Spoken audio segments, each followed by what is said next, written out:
आज है 9 जुलाई और वक्त है सुबह के 10:30 बजे। दोस्तों, सबसे बड़ी खबर आज की ये है कि ईरान के ऊपर दोबारा अटैक हो गया है। कल डोनाल्ड ट्रंप ने कहा था कि हम ईरान के ऊपर रात में एक बड़ा अटैक करेंगे और वो अटैक कर दिया।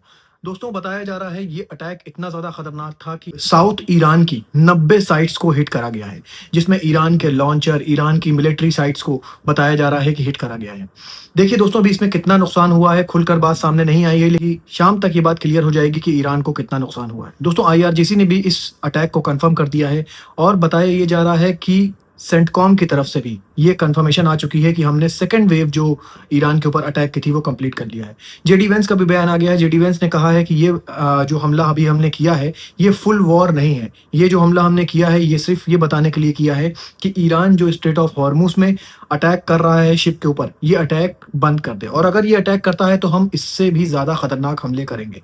जेडी वेंस ने कहा कि हम ब्लॉकेड जो ईरान के ऊपर लगाया हुआ है, जिसकी वजह से ईरान अपना ऑयल कहीं भी नहीं बेच पा रहा है, तो वो ब्लॉकेड हम हटा देंगे अगर ईरान स्ट्रेट ऑफ हॉर्मुज में शिप्स को टारगेट करना बंद कर देगा। लेकिन दोस्तों, ईरान ने भी अपनी जो लाइन है वो क्लियर कर दिया है कि स्ट्रेट ऑफ हॉर्मुज में किसी की अगर चलेगी तो वो मेरी चलेगी, किसी और की नहीं चलेगी। इसी वजह से अगर कोई भी शिप बिना ईरान की परमिशन के क्रॉस करती है तो ईरान उसे टारगेट करता है। दोस्तों, अब अलग अलग नेशन भी अमेरिका के साथ खड़े होते दिखाई दे रहे हैं, जैसे फ्रांस, जर्मनी, यूके।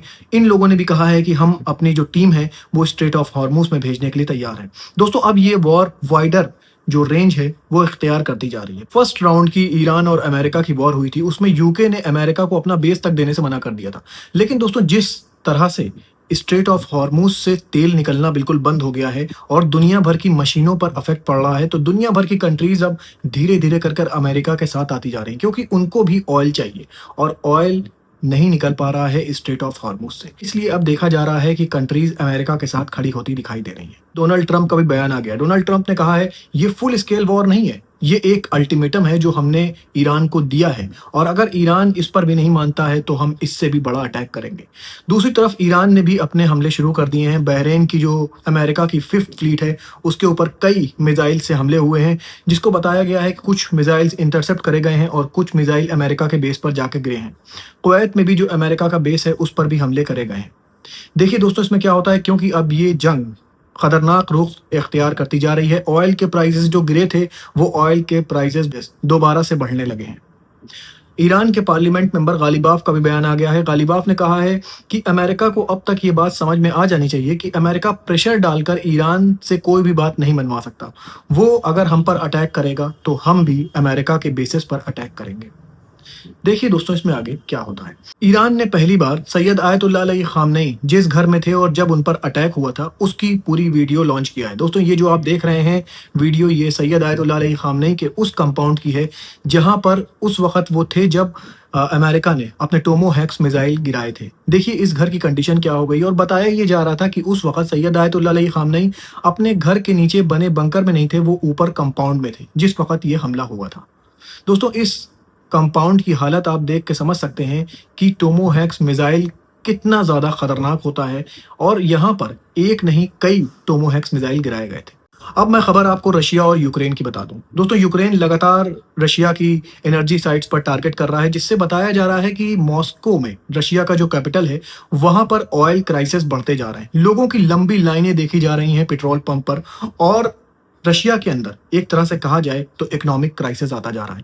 दोस्तों, कंट्री कितनी भी छोटी क्यों ना हो, अगर बड़ी कंट्री उससे टकराती है तो उसको भी लॉस होता है। ये रशिया और यूक्रेन की वॉर से हमको समझ में आ रहा है, और यही चीजें हो रही हैं ईरान और अमेरिका के साथ। ईरान, देखा जाए अगर आप डाटा के हिसाब से देखें तो ईरान अमेरिका के सामने कहीं स्टैंड नहीं करता। जितनी पावर अगर ऑन पेपर देखी जाए अमेरिका की है तो उस हिसाब से ईरान कहीं भी स्टैंड नहीं करता, लेकिन फिर भी ईरान अमेरिका को नुकसान पहुंचा रहा है।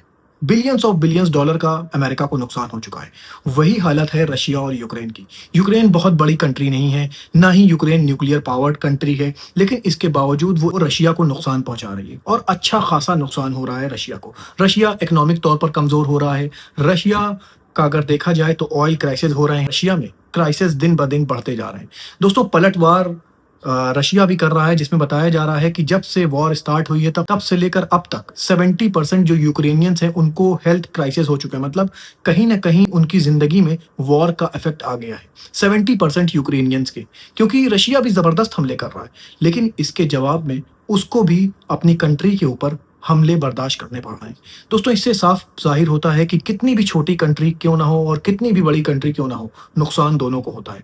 दोस्तों, अभी नाटो समिट चल रही है और बताया ये जा रहा है कि नाटो ने $70 बिलियन अप्रूव कर दिए हैं यूक्रेन के लिए। यूक्रेन की जो वेपन फैक्ट्री है, उसको और ज़्यादा मजबूत करने के लिए। इसको लेकर रशिया ने एतराज़ जताया है। लेकिन दोस्तों, नाटो कंट्री ने ये अमाउंट पास कर दिया है और अगर ये अमाउंट पास होता है, यूक्रेन की जो वेपन्स फैक्ट्री है, उसको और ज़्यादा बूस्ट मिल सकता है और रशिया को और ज़्यादा हमलों का सामना करना पड़ सकता है। दोस्तों, ऐसा ही खबरें लेकर मैं आपके पास आता रहूँगा। अपना बहुत ख़्याल रखिए और मुझे भी अपनी दुआओं में याद रखिए।